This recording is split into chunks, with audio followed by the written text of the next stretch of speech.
I need to make sure I talk loud. Yes. Scream into the microphone. All right. And eat it. Make sure everything's set up here. Get the podcast going. We got other things looking good. And we're ready. Ready? I'm going to start recording. Yeah, sure. Let's do this. Okay. Welcome, ladies and gentlemen, to episode 20 of Not the Worst Podcast. We made it. We're here. We've done 20 episodes of awesome gaming news and military stuff and other things. My name is JD, and this is my co-host, Anthony. Hello, Anthony. Hi, JD. Hooray. You got Hi, anything for podcast. us? I did, but that was first thing this morning and I forgot. Okay. Alrighty. Well, that's good. I don't really have anything for the intro, so I say we just jump right into it then. We do have a couple topics that I think is going to take up pretty much all of our time on the podcast today. So we're going to jump right into it. The first thing we're going to talk about is there are a lot of games out there, big games in particular, getting some pretty big updates. So Yes. we're just going to highlight some of those and talk about those games and what we like about them, and we'll go from there. And the first game I think we're going to talk about is Frostpunk. I don't know how many people out there have played this game or remember it. It was hot for a little bit there, kind of faded out, but is a cool, I guess it's like real-time strategy. It's kind of like real-time strategy meets survival. And the only other game I can think that it reminds me of is They Are Billions, where you're building a base trying to survive a zombie apocalypse. Only in Frostpunk, you're trying to survive not dying to really, really cold weather. Which is that's why I kinda, don't get how it could be hot if it's a cold game. all right, then that's our podcast, ladies and gentlemen. Thank you for listening. I'm going to end my stream now. Fly to Georgia and murder Anthony. Okay. Okay. Frostpunk. In this game, now I've lost my train of thought completely. Basically, in this game, you are trying to get like a steam engine online so that you can, or I don't know what it's for. It's not called a steam engine. It's like a giant generator that keeps your people alive. You're trying to get that online, and you're trying to keep it online while you fight to survive in the cold. And you have to like hunt for food and gather coal and things like that. And it's the kind of game where people are going to die, people are going to get sick. It's just inevitable, and it's not really your job to save everyone. It's your job to save as many as you can. So it's getting a new. It already had one DLC that actually took place before the snow came, right? And that one was like it was warmer and sunnier. And I didn't play that, so I'm not really sure what the gameplay was for that DLC. But this one looks like it's back into the snow and the cold and making it harder and adding new mechanics. And there's a new map to play, and all new kinds of methods for, in the game you can either decide to divide your people or unite them, and so there's going to be all new methods for that. So you can look up the trailer for that on YouTube. We'll have a link for it too. What's the next game? It just looks like it's insanely cold, and it looks like you're gonna get more snow dumped on you from what I just saw. Yeah, I think it's taking the snow thing to the extreme, basically. And it said that it was going to have a new story, new challenges, new mechanics. So, it's going to be interesting. I think if you like the challenge of Frostpunk is not a game for everybody. And to be honest, I didn't fully get into it as I know some people did. But if you like that challenge, it's like the Dark Souls of RTS. Like if you like that kind of game, then I think you'll like this new DLC because it sounds like it's gonna make it even harder. It's called On the Edge, which kind of tells you it's not for the faint of heart. No, and this is gonna be the final DLC for Frostpunk, as it looks like it. Saying this article, and I guess a quote from one of the developers is, "The edge symbolizes the cross between what has been the past and what is new to come. So I guess it's saying that your civilization's moving on into more challenging times by the sounds of it. So they're gonna find new ways to challenge you in the cold and all that to build it.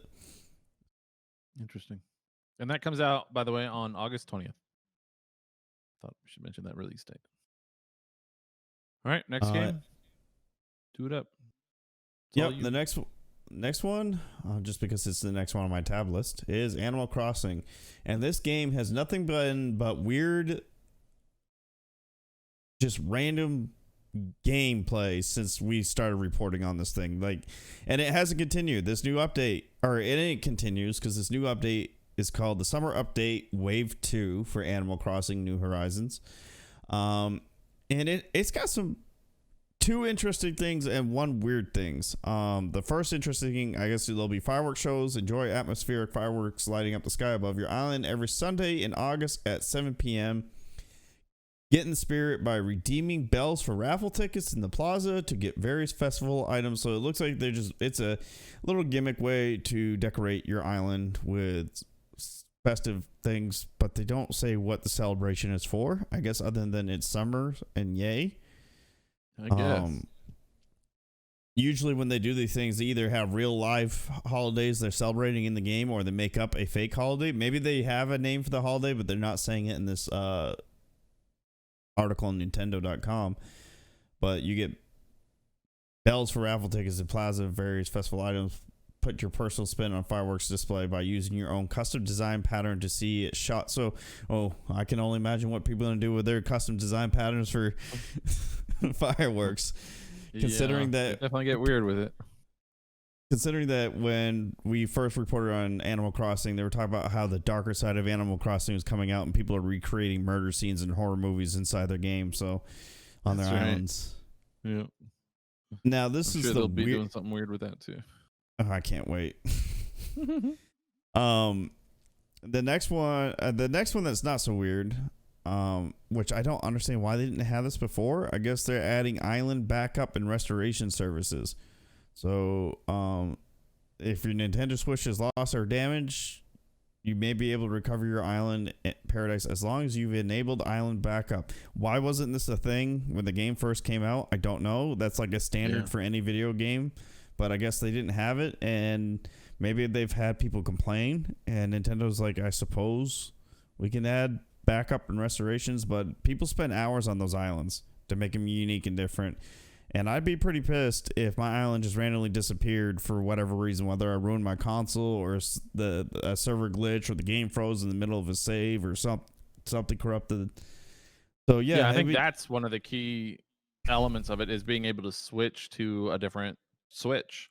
Yeah. Because if your Switch breaks or you lose it or something like that, then your island goes with it, and you either give up or start over. So that's nice. It's a pretty good feature. So it's gonna be a cloud service, so it'll be saved in the cloud, and it looks like no matter where you go. So maybe you can even use it if you go over to a friend's house and you want to show off your island. So you just log in, and now you can show off your island on somebody else's console, which would be kind of weird because you can bring your console with you wherever you go, because that's one of the selling points of the Switch is being mobile. Yeah. But but maybe you forgot, or maybe you're going over to a friend's house after school and you don't have your Switch with you. You guys want to mess around on Animal Crossing a little bit? Yeah, sure. Yeah. Now this one's a little weird. And also I feel like it's a missed opportunity. There's now dreaming in Animal Crossing. But it's not what I thought it was. It says you can now choose to take a nap in any bed in your home, and what you'll end up dreaming of is either your island, a dream version of your island, or a friend's island. And in order to go to other friends' islands, you need to get a dream address, which you could exchange. Which, unless they don't really expand on it a whole lot. I figured Nintendo would talk about it a little more, but it sounds like you could just basically visit another friend's island from your island without really leaving your island, which, I think based on what I've seen of this game being played, this is pretty much going to be the equivalent of flying to another island, which is something you can do. But in the case of the dream state, you're gonna fly to their island, and nothing you do Will will hurt matter. that island, right? Okay. So you can like explore the island and move stuff around, and it probably allows you to interact more with somebody's island without actually damaging what they've created, basically. I guess, yeah. Which that Because would I be don't think you're fine going to take anything with you either. Like you're not going to bring anything out of the dream state. or Because then into. we have like a whole multiverse thing going on, and you got to really explain that. Marvel's already So, struggling with that right now, so yeah. yeah. Well, one thing they do say in this article is that when you dream, you're going to get it kind of go to this cloud-like place, and there's a new character in the game called Luna, and Luna will facilitate Yes. all this traveling stuff. So you get to meet a new little Animal Crossing NPC, and maybe she'll be fun, and maybe you'll hate her like Tom Nook. You never know. Well, hey, I noticed you even got a DreamHack mug, so we're talking about dreaming Yeah, and you see, get a look, dream. DreamHack and Dream in Animal Crossing. So we're all dreaming. Oh, I just spilled out of my DreamHack mug. Good thing it's just water. um Yay. So, I mean, it's possible this just maybe they have other plans for the dream realm, as you can say. This was just a gateway into it, and there's probably going to be fun little things you can do on each other's island in the dream world, maybe even cause nightmares to happen. Because they said you can visit your own island in the dream world. So maybe somebody can set up nightmares inside your dream world, and then you go to bed, and it's like, I'm going to check out my island while I'm dreaming. Holy crap, what is that? So, who Yeah. knows? Yeah, I think this is the start of something that they'll be able to add on to. Like, uh, because you can dream and go to those islands, maybe someday they will add ghosts that show you when you're awake, and they'll have like the ghost of somebody who dreamed and came to your island, and you can like see what they did in their dream world, Mm-hmm. stuff like that. They could do stuff like that. That'd be cool. So yeah, that'd be interesting. And they did tease that this is not the last update for Animal Crossing. Obviously, it's a No. really popular game, so I wouldn't expect it to be done already. So they're going to be doing another fall update. So I'm sure they'll add more to some of this stuff. And it looks like they want this game to last, but Nintendo, which will be something new and different for Nintendo to have a legacy game that lasts for a couple of years, as opposed to every year they crank out a new version of it. So it's possible that's what they could be going with this. Yeah, and I mean, right now there's, Switches are in high demand, right? They're still sold out pretty much everywhere. They had a huge boost during COVID, but they also had a huge hit to their supply chain. So there hasn't been a way to really get Switches to a lot of places. So I think part of it is trying to keep these games alive so that they can Catch continue to up. be bought as the supply catches up. Yeah. So, You do and that enter. update's going to be available on July 30th, by the way. So that one's Yeah, it's coming up. probably. We tend to forget to mention dates when we talk about these things. It's probably a good idea. Yeah, I'm trying to do that with this. That's why I'm trying to like specifically look for that stuff, because I know we don't. And updates usually have pretty good. Like usually when you're talking about an update to a game, it's already got a release date in mind. So. And obviously we're gonna, whenever we do segments when we talk about updates, we're not gonna just talk about patch fixes unless it's like a big deal. We're gonna talk about something that's gonna add content and like playability to a game. So yeah, I think we don't do this very much. We don't talk about updates very often, but most people don't. A lot of places don't really talk about updates, and I think that's sad because a lot of these games survive for years from their updates. Like that's how big esports games like League of Legends survive, is they just keep adding more and more and more to it. But nobody really talks about it unless you're a League of Legends player. So I don't mind talking about this stuff once in a while, because a lot of these games are games that either I haven't even played yet. Like we're going to talk about Red Dead Online here soon. That's a game that I still want to play, and I just haven't gotten to, and things like that. So maybe the same is true for somebody listening. They want to play one of these games. yeah, so Go for it. And there's communities for every game, so maybe get somebody get interested in what we have to say. So sure. Next game that's getting updated is Sea of Thieves. Sea of Thieves is another one of those games where I really want to play it. I felt down on it when it first came out, and I think a lot of people did, but from what I've heard, it's just gotten better and better. And July 29th, they're getting their next update called Ashen Winds. And if you know Sea of Thieves, then you play a pirate and you're on the water, so there's a lot of island hopping and a lot of ocean. But this one's going to be introducing non-oceany stuff. In particular, fire tornadoes and ashen winds, as the name of the update suggests. So there's going to be dirt, and there's going to be fire, and there's going to be earth, and there's going to be a lot of other updates like new places to go, new flame-based abilities apparently, and bosses that are like fiery skeletons and things like that.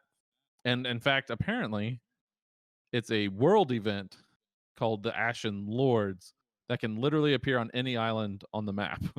So Oof. be on the lookout for that because they are scary. When the Ashen Lord shows up, he can summon tornadoes, and if your team can beat him, you get an Ashen Wind skull, uh, stuff like that. So Pretty look exciting. out. Yeah. It looks Yeah. like fire skeletons that breathe fire. So that's Yep. always fun to deal with. Oh, and that. Oh, okay. So you can.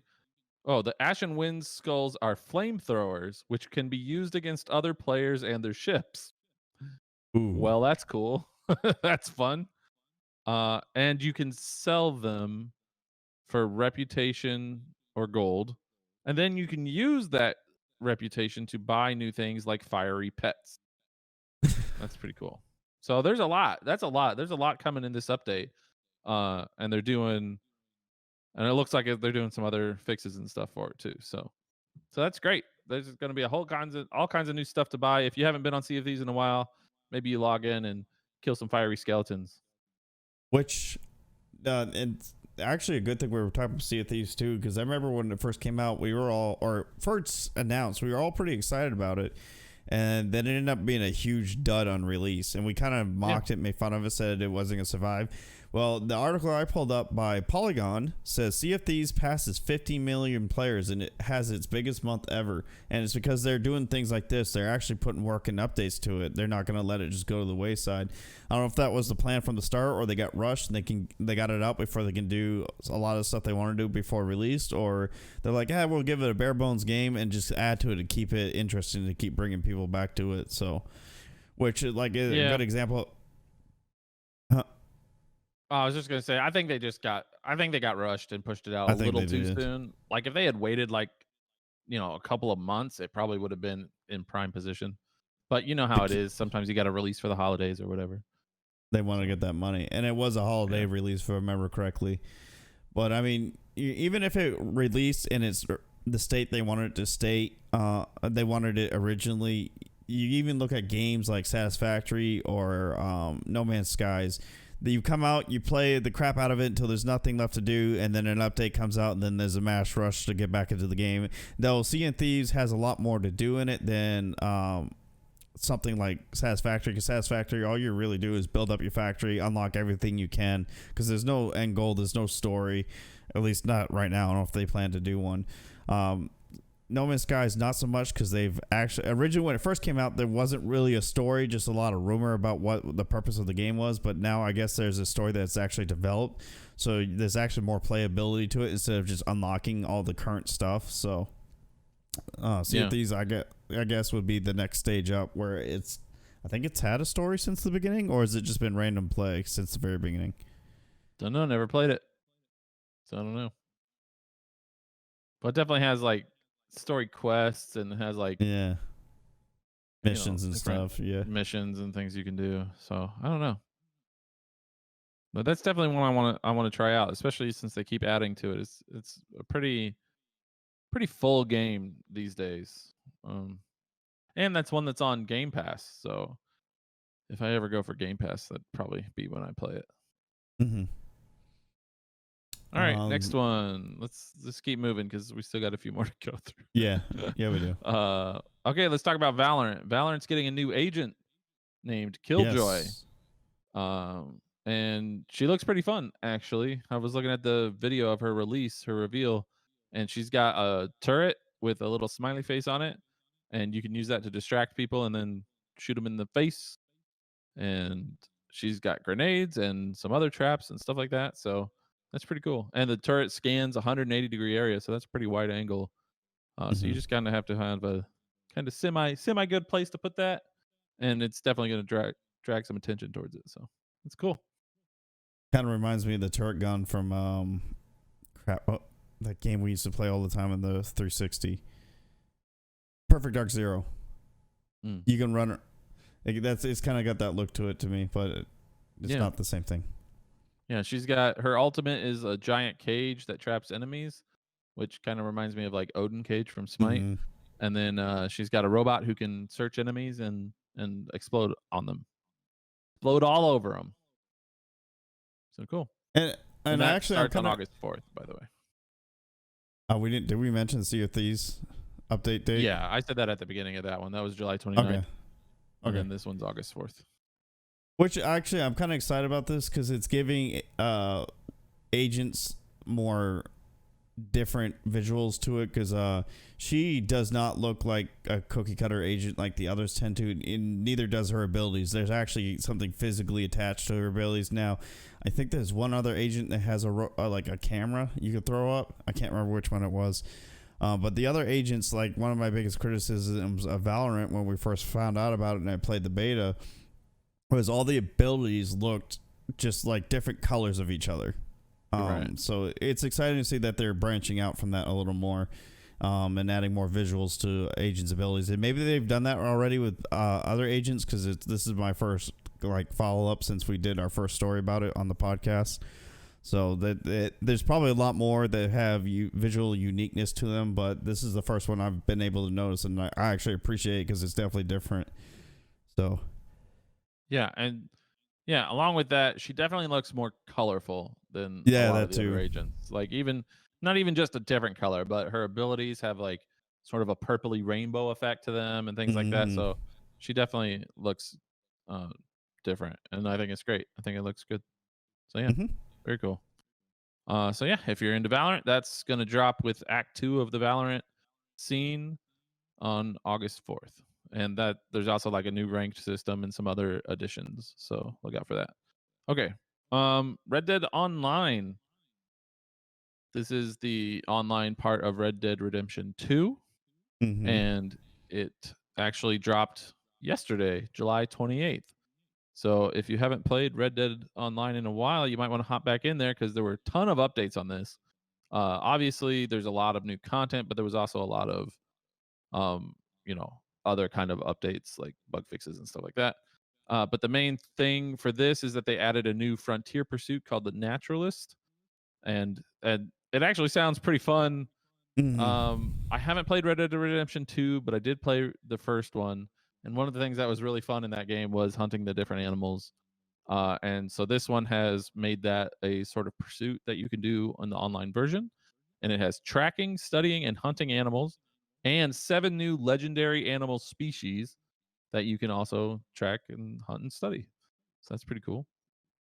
There's different events like protect the legendary animal, where you can you and your friends can actually, instead of hunting down the animal, protect it from being killed, and things like that. So that's fun. There's going to be new stores and new missions, and you can rescue animals from poachers. That's cool. That'd be especially cool if the poachers were other enemy players, and then you had to like fight to save the animal. That'd be really fun. Which it sounds like it's going to be the case because you either choose to protect the animals or you choose to kill the animals, and there's benefits for doing one or the other. Yeah, I don't know. I don't know if those are associated though. Like it could just be NPCs that are trying to hunt the animal or whatever. No, the article I'm reading says you can. There's 2 different rifles. There's a varmint rifle. They give sedative cartridges as well as revived tonics to let animals run free after samples taken. And then there's the elephant rifle for more murderous hunters. So it sounds like they're also adding bows and arrows, new improved, and a new horse, the Gypsy Cob. So you got to go get your new horse. And there's 6 variants of that horse. So, awesome. Yeah, that's a lot. They're adding a lot of stuff. They got another part in here that says Rockstar Games says that Harriet will take notice of your poaching activities if you try to play both sides of this quarrel, which suggests that players will have to pick a side in the conflict. So it sounds like you're going to have to decide to either be a poacher or somebody there to protect the animals. Fun. Yeah. That's fun. Yeah. I want to do that. I would totally be the guy hunting down poachers. I'll do that. I don't really care about protecting the animals. I just want to stop other people from having success. And having fun. My You want to goal in ruin their life, fun. pretty much. Yeah, pretty much. Yep. And they got a So new that's outlaw pass. So new third season. Yeah. So there are 80 ranks of progression now with 2 reward trees. Crazy. Yeah, they have a lot of new stuff. They're adding new tonics, new awards, the wilderness camp that can be unlocked by doing the naturalist thing, a new advanced camera. Man. So yeah, they're definitely adding a lot of stuff to that game. So it's apparently been pretty successful for them, kind of like GTA Online has been. So that's great. We're gonna be Keep kind it of up. late coming to this because our friend Marvel, he played this when it first came out on console because obviously it was a console exclusive when it first came out, and he said when he first played there was a glitch where you can get unlimited gold. I'm gonna safely assume that's been fixed, so we won't be able to take advantage of that. So Probably. All right. I think that's it for the exclusive, or not the exclusive, the updates. Any other updates you want to yes. talk about? No. Other than one quick one about you Warzone Call of Duty players, sounds like Infinity Ward is taking a huge crackdown on them cheaters out there. And this is actually more of a warning because I know in the PC community, a lot of people like to mod things, even just visually to make things look differently or have fun with it. I'm afraid it's good that they're cracking down on mods, illegal mods in Call of Duty, because I know cheating has been a huge problem, especially in Warzone. I see a lot of our regiment guys constantly complain about the cheaters. And our friend Marvel, again, who plays Warzone like crazy, says they average at least 1 cheater per match. And that's huge. I'd never seen that many cheaters before in my life. Maybe I'm missing it, but that's a lot of cheaters. So Infinity Ward's taking a hard stance on it and saying hard bans are coming for anybody with any illegal mods loaded onto the computer. Now, the warning I have for you with that is Bethesda did the same thing with the Fallout 76, and unfortunately went so far even just cosmetic mods were considered cheats, like something to just make your character look different, and people were getting banned for something as simple as different soundtrack to the game because they was same thing as YouTube, an algorithm ran and they just saw something that didn't belong in the game and banned the person, and a lot of people lost a lot of progress for it. So if you got mods, whether if something as simple you think will just make your gun have a different skin, I highly recommend you look into it and make sure you don't get yourself on that ban list, because I don't know. They may not go the same route with Bethesda, but they didn't really clarify what they meant by illegal mods. So Fun. Yeah. Hooray. Getting banned. All right. Next topic is we're going to talk a little bit about exclusives. Mm-hmm. And this isn't really directed at news necessarily. No. It was kind of inspired last week by the Xbox Game Showcase, which featured a bunch of first party Xbox games versus like the PlayStation 5 reveal event that featured a bunch of PlayStation only Exclusives. games. Yeah. So we just kind of wanted to talk about exclusives and talk about the good and the bad, why, what's coming up that's exclusive, and how you can get around that kind of stuff. And I don't know. Why don't you take it away? So I'm going to start off by saying I personally don't have anything against exclusives. I know it is a bummer. Sony has had a lot of games recently that I've been like, that would be really cool to buy or play, but I'm not really looking to spend $600, $300 to $600 on a new console just to play 1 or 2 games.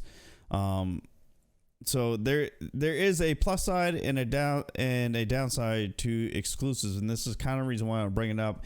And what inspired this from the last episode, like JD said, is we were talking about the Xbox Game Show and how we were underwhelmingly not excited for what was announced. There were some cool, interesting things announced in the game show, but as far as selling the console to me, like JD said in the last show, a lot of these games are going to be on PC anyway, so that I have no reason to go out and grab an Xbox X right now.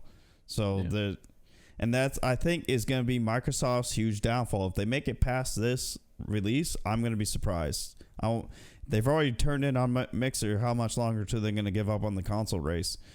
Now, things like Sony and Nintendo are especially Nintendo, because Nintendo's been like the king of exclusives since day one. The 90% of their games are Nintendo only games. The Mario series, the Zelda series, Animal Crossing. These games, back in the GameCube and before, they had the Samus. What was those games called? Metroid Prime. Metroid Metroid Prime games. Yeah. So they've been like the king and the godfather of exclusive games because Nintendo's had a reign on all their IPs for a long time. Sony didn't necessarily start back when this PlayStation and the original Xbox came out. There was a lot of exclusives between the consoles, which was one of the main reasons to make you decide which console you wanted. Is like, what group of games are you more excited about playing? Were you more excited about Halo, Gears, what's some other ones that were on the original Xbox that weren't on Sony? I think Battlefield wasn't originally released on Sony.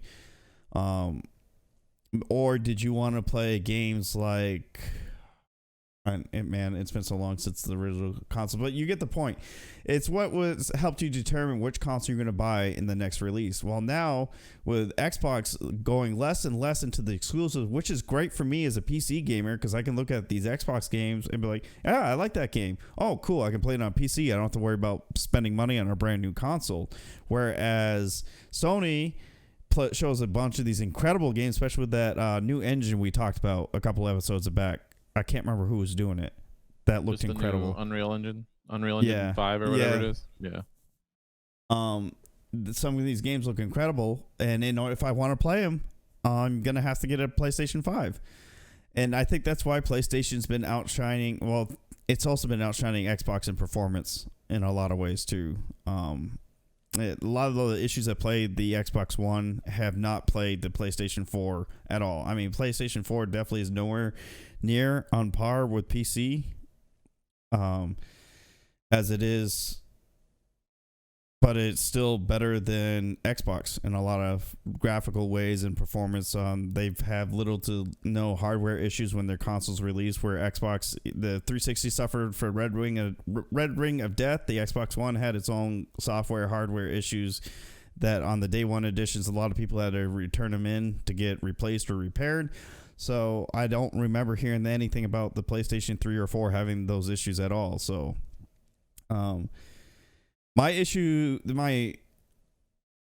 again, I'm actually indifferent on this because I'm pretty much gone full dark side. I have not touched my Xbox One except to watch Netflix and Amazon Prime movies or shows on my console in my living room. So I have no desire to buy any of these consoles. I've thought about recently playing the idea of getting a PlayStation 4 to play some of these exclusives like the Spider-Man game. I'm a huge fan of Spider-Man in general. So to be able to play that Spider-Man game, which looked amazing, and I've heard nothing but good things about it, I would love to get into that. So that'd be fun. It would bring me back to my childhood where I used to play a lot of Spider-Man games on the PlayStation when I was younger. So, and one of the things that I noticed when JD and I were talking about the Xbox Game Show last episode is one of the reasons why we're not really excited is the lack of exclusives. And even the games that are exclusive, like Halo Infinite, which, I mean, it's Halo. It's not a bad series, but there really wasn't. Yeah, I can play it. I'll probably play it. But again, I believe that's even going to be on PC, isn't it? So yeah, it's not exclusive. Yeah, it's also on PC. So there's no Pretty real sure. reason for me to buy an Xbox X next release at all. I have more reason to buy a PlayStation. Nintendo always has weird console releases, so the Switch is probably going to be their console for a while. I saw a Switch Lite has been announced or is coming out or is out, which is just a small version. It's basically going back to the way of the Game Boy, essentially.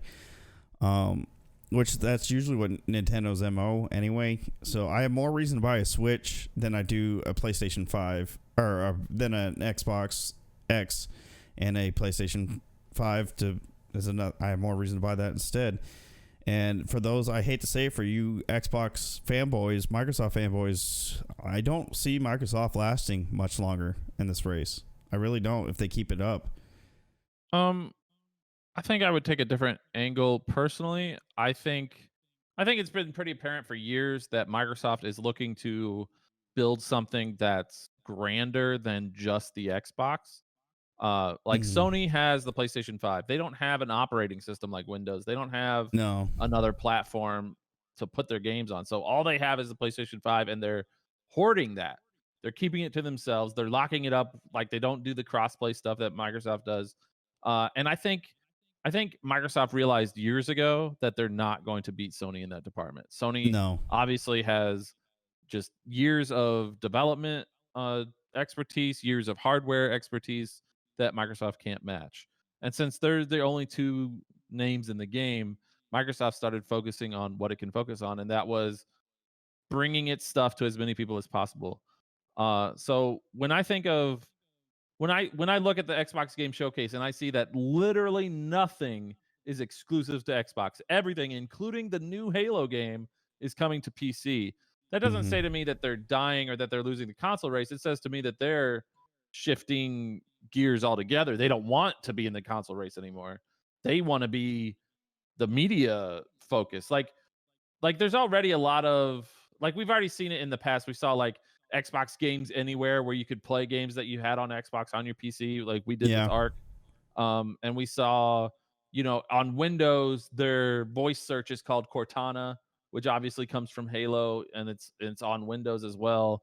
Like there's a lot of bleed over these days between and Xbox Game Pass. You can get an Xbox Game Pass just for the Xbox, or you can get an Xbox Game Pass for PC, and it lets you play all those games on PC.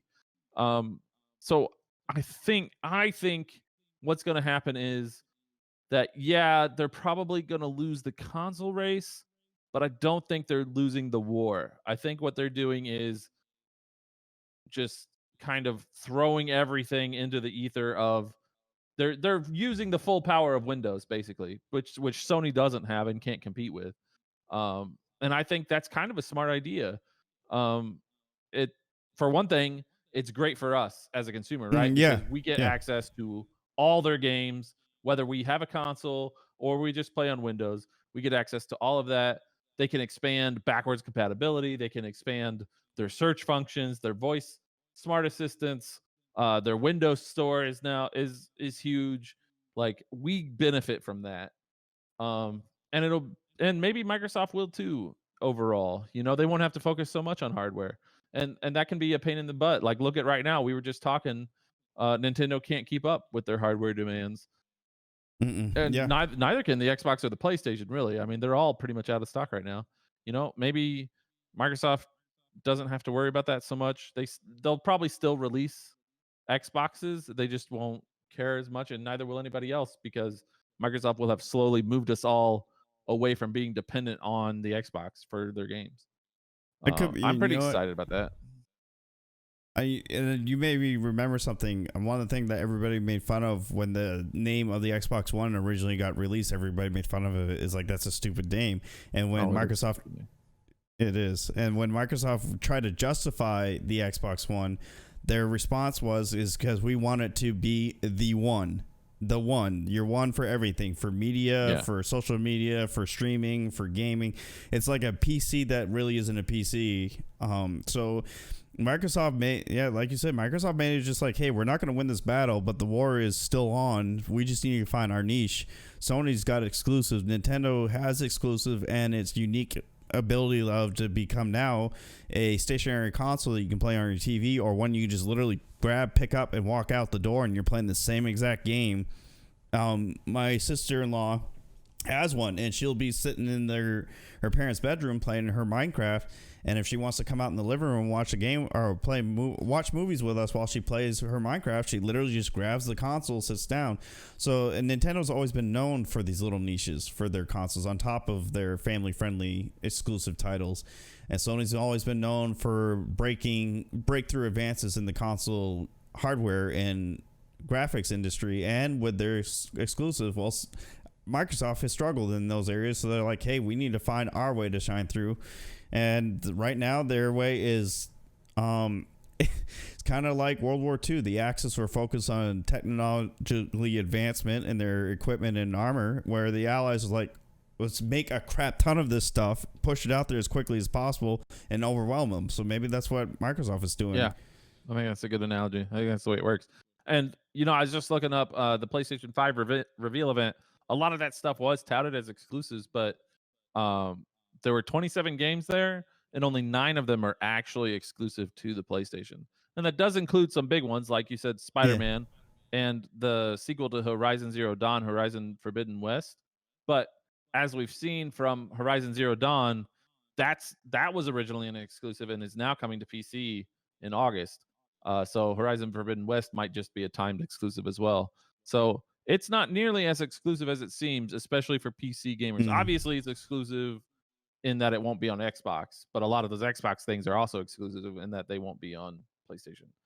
But Actually, the same thing happened to Red Dead Redemption. It was, I don't know if it was Sony exclusive. I think Sony got it first, then eventually came to Xbox, and then everybody kept bugging Rockstar, say, hey, when is it coming to PC? They kept quiet about it, and all of a sudden they're like, hey, it's coming to PC. And it's the same thing they did with GTA Online, if I remember correctly. Yeah, it wasn't GTA took come like a year or two to come to PC. Yeah. I don't know if it's ever that it wasn't going to come, but just more like they didn't announce it right off. I don't know. I don't know what the deal is with that. I don't know why they delay it every time. I think Rockstar just has the thing for consoles, and so they want the success on the console to happen first. I don't know what the deal is with that. It's weird. That's a weird situation. It is, but you're right though. Sony's number of actual Sony exclusive, if you paid attention, has decreased. They've been getting a lot more timed exclusives lately. Yeah, timed exclusives for sure. And they've paid for some of those. I mean, everybody kind of does that these days. They pay for the privilege to have it for a certain amount of time. And sometimes their time of exclusives are even a joke. I can't remember what game we talked about recently. They only get it like a month before everybody else. Only a month. And then the rest, like Xbox will get it, and then all the other platforms that the game was originated for. Now, in PC, and on the flip side, since JD and I pretty much fully converted to PC gaming, PC's had PC gaming exclusive almost as long or longer than Nintendo. Well, not longer than Nintendo, because Nintendo was before PC gaming became a thing. But you get what I'm saying. It's before Sony and Xbox, there were most of the games you got on PC you really couldn't get on consoles when the consoles were actually becoming mainstream. So I think that's probably still true. Just because of like indie games and smaller games, they don't really have, because in order to put it out on Xbox, you have to have like an Xbox developers kit, and you have to get approval through Microsoft to put your game out and stuff like that. Whereas on PC, you can basically just dump it anywhere and somebody will play it. So I think that'll always be true, that PC is the best way to play games. It's just generally been more expensive than the others.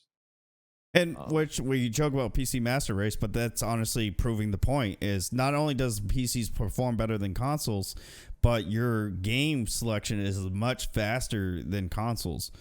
And with the Epic launcher getting into the mix with Ubisoft and then EA's failed Origin, that is giving gaming developers, they don't have to go just to Steam anymore. And from what I understand, indie developers get a better deal on Epic. So that's going to encourage more of these PC exclusive titles to come out in the future. Yeah. I think the fact that Epic is proving to be a competitor for Steam is proving to be good, not just for us as gamers, where we get a wider selection of things to choose from and better deals on those things, but it's also good for developers, which is great. I think, the smaller developers can earn more money for their stuff. Epic gets a little bit of that cut, and everybody benefits. Pretty cool. The only downside I've really seen, I know a lot of people were freaking out when Epic announced their launcher, and they were pissed off, saying that they don't like bouncing from different launchers to play a game.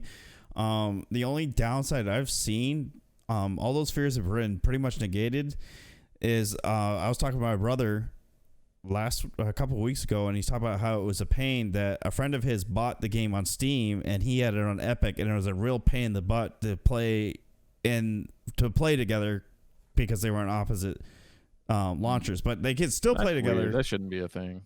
I think it was unique to that game, as the way it was. It didn't have servers like most games do, where you can just go through a server list, click it, and hop in. I think something was going on. I can't remember what game it was. If he was in here, he'd probably tell me. That's the only downside I've seen with Epic Launcher. And I make my jokes how I hate Epic because of what they did to me in Fortnite, but that's my fault for playing Fortnite. So, Yeah, that is your fault for playing Fortnite. Yeah. What is wrong with you? I know. What are you, 12 years old?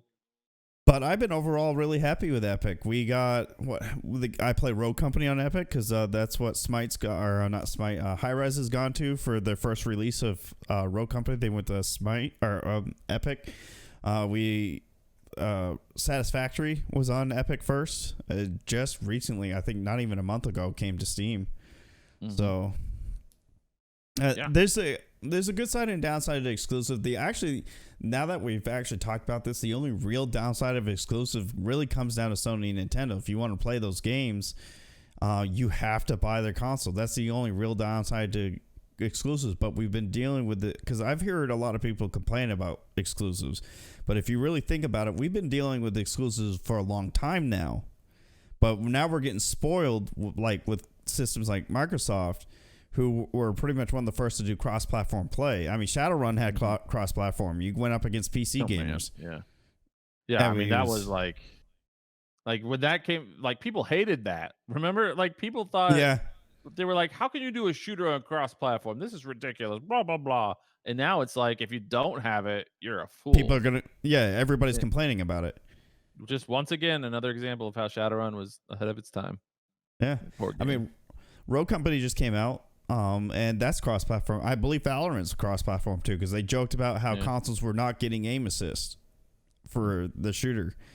And then JD mentioned this when we were talking about Sony and its exclusivity. It does. Sony had a huge issue with cross-platform play. They did not want to budge on that at all. It even came to Fortnite. I remember them saying they will do cross-platform with everybody but Xbox. I think is the only one they would not allow in. And Epic basically said, you either go full cross-platform or no cross-platform at all. And it was like a battle between the two for a while, which was why Sony was so late to the game with cross-platform Fortnite. Even in War Thunder, if you hop into a War Thunder game, which is cross-platform now, you're going to either play with an Xbox player or a PlayStation player. You're not going to be able to play with both at the same time right now.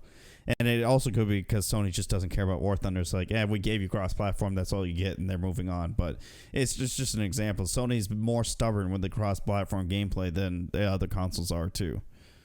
Yeah, and I think that's a sign of how things are changing. Like the fact that cross-platform is almost expected from games these days is just another sign of how I think Microsoft's kind of on the right path with making things as available as possible and as easy to get into as possible. Because as long as it's their game, as long as they're developing or publishing it, who cares how you're playing it, right? Even if it's on a phone, if it's a Microsoft game that you're playing, then they win, right? So I think that's a good sign, and I think it's a sign of the future of games, right? Eventually everything's going to be cross-platform. We're going to be playing from the cloud. Like, look at Google Stadia and stuff like that, trying to make that work. I mean, eventually we won't even need consoles or a PC. You need a headset and a field to run in. Like, it's gonna be like Ready Player One for real. Yeah, we're heading down that path, man. Like, the technology's not quite there for cloud gaming. I don't think, not yet, but it will be soon. Well, I mean, and if you think about it, also Shadowrun was a Microsoft exclusive too, and again, you mentioned ahead of its time. It had cross-platform. I think it had to be one of the first because we were blown away that you could literally play against PC, and like you said, people were like, you can't do that. PC's got the mouse and keyboard. They can move. They can change their DPI, and they can have look sensitivity change completely and do the 360 no scopes a lot easier. Blah blah blah, but here we are. Like you said, there's more and more. And one of my chatters, Lucifer, just mentioned some games still can't handle it. Like Destiny 2, its coding is written in a way they can't do cross-platform. So unfortunately, Destiny 2 is another game that actually came out slow and has built into a community that is still thriving. It was a game when I first played it, and I'm probably going to make some viewers mad, I was like, this is boring. I'm going to get bored with this really quick. But and this game's going to die off. They messed up on this one. Well, it's still going, and more people are playing it. In our group Regiment, I've seen guys talk about picking it up and playing it so they can play with a bunch of our Regiment guys. So, but their coding, the game is old enough to where cross-platform wasn't very mainstream. The coding wasn't written well enough for them to be able to do cross-platform right now if they want to. I'm sure Bungie or Ubisoft really want to, not Ubisoft. Bungie makes Destiny. Yeah. Bungie, I'm sure if Bungie really want to throw the time and money into it, they could probably make it cross-platform. But at this point, they're so close to probably a Destiny 3. There's no point to doing cross-platform in Destiny 2. So, yeah. I mean, and that's true. I think for a lot of games that were slow to adopt crossplay and stuff like that, they just, it would take a lot of effort to get them there. But then there's companies, I hate to keep bringing them up. There's always something that brings them up. But Hi-Rez, every game they make is cross-platform now. And it comes like that default. I mean, it's crazy to think that a game developer keeps that like as a priority in their development phase. When just a few years ago, it wasn't even an afterthought. People didn't even want to talk about doing crossplay. It was only, a year or two ago Smite became cross-platform? It wasn't that long ago. Yeah. Smite was one of their older games that didn't have that originally, and then they had to add it. But now you have like Rogue Company is going to be cross-platform, Prophecy, and oh man, I'm going to sneeze. Sorry, I'm like in the middle of a thought, and I like have half a sneeze building up. I hate that. I don't think I'm gonna now. Now I'm not going to because you're all ready for it. Yeah, I revealed it. The sneeze demon was like, "No, I'm not doing it now," and crawled back up my nose.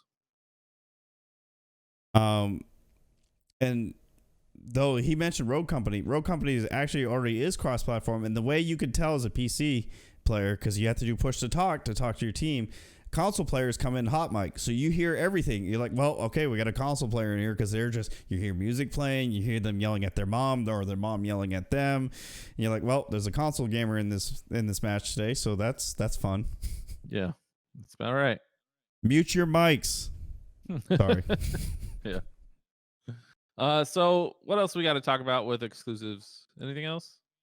I think we rambled on that for quite a bit. Yeah, and I think we covered the pros and cons, but we've actually, I originally came in with a very negative viewpoint. The reason why I want to bring this up, but I've kind of, there's a lot, now talking about it, there's a lot more cons to it, or pros to it than I originally thought. The only con really is Sony and Nintendo hoarding a lot of, Sony, as you said, less and less holding on to titles. But Nintendo, you kind of expect that from Nintendo, and their consoles, out of all the consoles, are usually pretty cheap. So you can probably justify picking up. I mean, Nintendo is just kind of its own beast, right? Yeah. You can't even put them in the conversation because they've just always been that way, and they probably always will, and that sucks. I would love to play all those new games that are on the Nintendo Switch, but I don't have a Switch. I couldn't even get one right now if I wanted one. Yeah. So it's like I'm just SOL. But maybe someday. And that's how it goes. Eventually, they're old enough that they get emulated on the PC. That's how I've played most of my games over time.